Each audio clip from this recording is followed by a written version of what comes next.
tournament overall and you look at some of the positives, what are some of the positives that you take away from your team's performance in the tournament?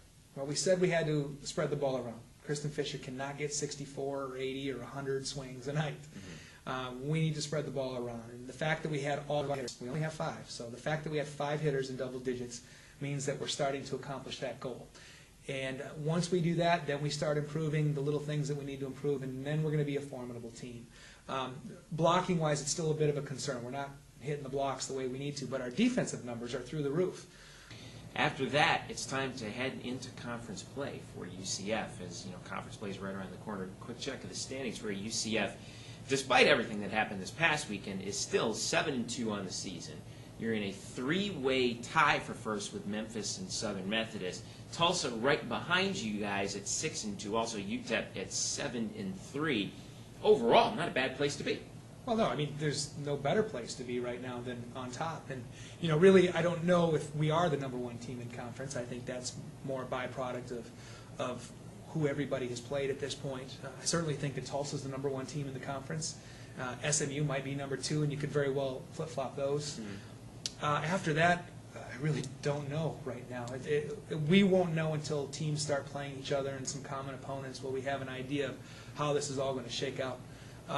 But really, I think other than those top 2 teams right now, I feel like there's probably 7 teams, 8 teams at least, that are all in a big old pack. Kind of waiting to see what shakes out from there. One of the interesting things from the conference that I saw as well is it looked like Houston kind of starting to get off the schneid a little bit. They've been lingering in the bottom of the standings of the conference overall.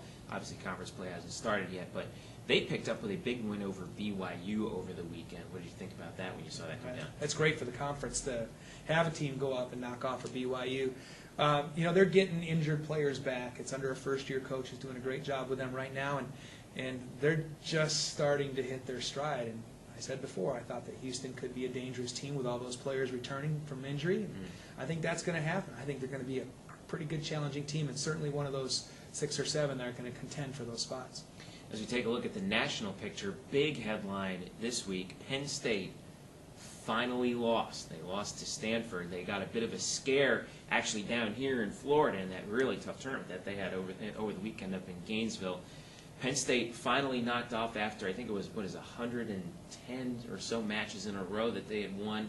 The second longest streak in the history of NCAA college sports. I think it was the University of Miami men's tennis team that had won 137 matches in a row. Is the only longer streak, the only one that Penn State could not beat. When you look back at what they've done, you've been in the Big Ten, you've been through that competition. Step back for a little bit and tell me what you think about just the fact that they were able to achieve that. I think putting that in perspective, in this day and age where women's volleyball gets more and more parity across because of recruiting and because of national exposure, more teams have an opportunity to be a top 10 program. I don't know that you'll ever see that again. That was just the right collection of talent at just the right time. And they really had to have a lot of things going their direction, including some tough 5-game wins. So it may be difficult for anybody to ever do that again, at least not in the near future. I don't see that happening. So, streaks must come to an end. It gives us all something to talk about. And, at least they did it to Stanford, who's the #1 team in the country. And that's or at least they are as of the last poll now. Believe it or not, Penn State still got 2 first-place votes. Yeah. I want to know who the 2 people were that voted for Penn State after Stanford beat them 3-0. They won 100 and something matches in a row. If I was voting, I would also write. I'd consider it if I still had a vote, because it's tough doing that in any sport in this day and age. And I got a funny feeling that this is not the last that we've heard of Penn State this season as well. I don't think it's the last time that we've heard the last of Penn State versus Stanford this season. You could see that one probably in Kansas City at some point this year. Yeah, I wouldn't be surprised at that. So like we said, UCF is heading up to Chattanooga to face James Madison, Belmont, and UTC. And then after that, it's into conference play. You want to follow the Knights all season long, especially during the weekend tournament in Chattanooga. Make sure you log on to UCFathletics.com.